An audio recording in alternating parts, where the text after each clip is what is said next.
Pagkagising nga namin kaninang umaga ay kami nag-unboxing mag-iina. Nung una ngay si Liam laang pero tinulungan ko na dahil nahihirapan na.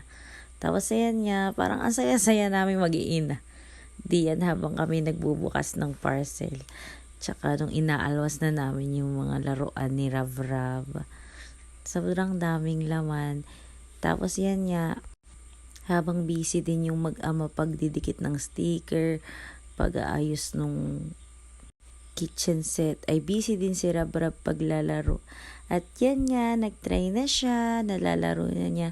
At sobrang ganda ng laruan mga madam ko. Tingnan niyo naman, umuusok-usok pa yan. Tapos ayan, enjoy na enjoy yung dalawa. Nakakatuwa. Ayan, meron na din siyang lababo. Ayan. Perfect sa inyong mga babies. Bye!